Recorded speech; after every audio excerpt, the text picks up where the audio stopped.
Hello friends, welcome to Surya's kitchen. இன்றைக்கி இந்த வீடியோவில் இட்லி மாவு வச்சு சூப்பராக நல்ல மொறுன்னு டேஸ்டியான ஒரு ஈவினிங் ஸ்நாக்ஸ் எப்படி பண்ணுந்தாங்க பார்க்க போகிறோம்.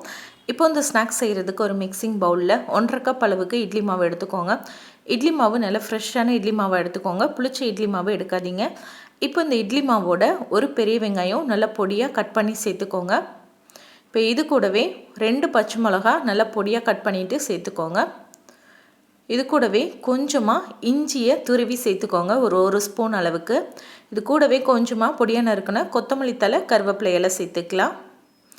இப்போ இது கூடவே பார்த்தீங்கன்னா ஒரு மீடியம் சைஸ் கேரட்டை நல்ல சின்னதாக துருவி எடுத்து வச்சுருக்கேன், அதையும் சேர்த்துக்கலாம். கேரட் வந்து ஆப்ஷனல் தான், விருப்பம்னா மட்டும் சேர்த்துக்கோங்க. இப்போ இது கூட ஒரு உருளைக்கிழங்கு வேக வச்சு தோல் உரித்து எடுத்து வச்சுருக்கேன்.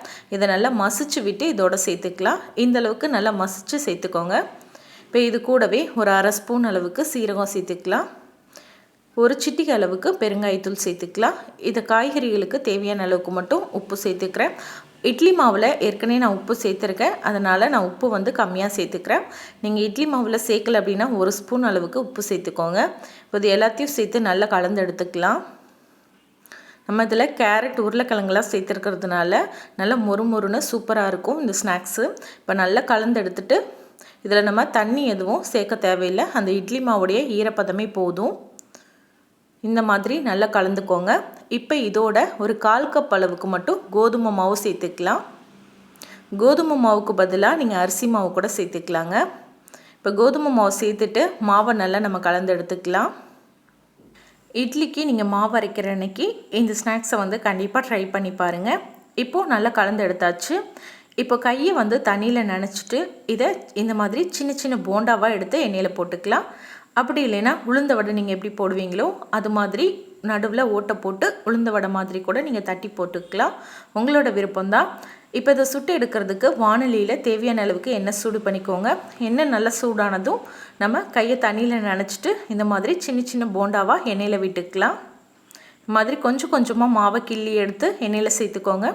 நீங்கள் எந்த அளவுக்கு கடாய் எடுத்துருக்கீங்களோ அதுக்கு ஏற்ற மாதிரி போண்டாக்களை சேர்த்து விட்டுருங்க. இப்போ எங்கெல்லாம் கேப் இருக்கோ அங்கெல்லாம் நம்ம மாவை கிள்ளி சேர்த்து விட்டுறலாம். இதை சேர்த்துட்டு உடனே கரண்டி வச்சு கிளறி கொடுக்க வேணாம், ஒரு நிமிஷம் நல்லா பொரிய விட்டுருங்க. அதுக்கப்புறமா கரண்டி வச்சு நல்லா கிளறி கொடுத்தீங்கன்னா ஒன்றோட ஒன்று ஒட்டாமல் இருக்கும். இப்போ அடுப்பை சிம்மில் வச்சுக்கோங்க. சிம்மில் வச்சுட்டு ஒரு 2லேருந்து 3 நிமிஷத்துக்கு இது நல்லா வேக விட்டுருங்க. அப்போ தான் உள்ள வரைக்கும் நல்லா வெந்து வரும். இப்போ போண்டாலாம் நல்லா வெந்து நல்லா கலர் மாறினதும் இப்போ எண்ணெயிலேருந்து எடுத்துடலாம். இதெல்லாம் நல்லா ஃப்ரை ஆயிருச்சு. இப்போ எண்ணெயை வடிச்சிட்டு இதை எடுத்து ஒரு டிஷ்யூ பேப்பரில் போட்டுருங்க. எண்ணெயெல்லாம் நல்லா வடியட்டும். இப்போ இது எல்லா போண்டாவும் நம்ம எண்ணெயிலேருந்து எடுத்துடலாம்.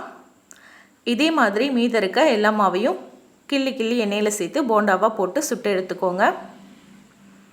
அவ்வளோதான். ஈவினிங் டைமில் சாப்பிட்றதுக்கு ரொம்ப ஈஸியாக ஒரு 10 நிமிஷத்தில் சூப்பரான ஸ்நாக்ஸாக இருக்கும்.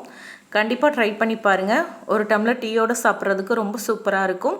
இதுக்கு வந்து நான் டொமேட்டோ சாஸோடு சர்வ் பண்ணியிருக்கேன். இதை நீங்கள் தேங்காய் சட்னி கூட சர்வ் பண்ணலாம். ட்ரை பண்ணிட்டு எப்படி வந்ததுன்னு மறக்காமல் சொல்லுங்கள்.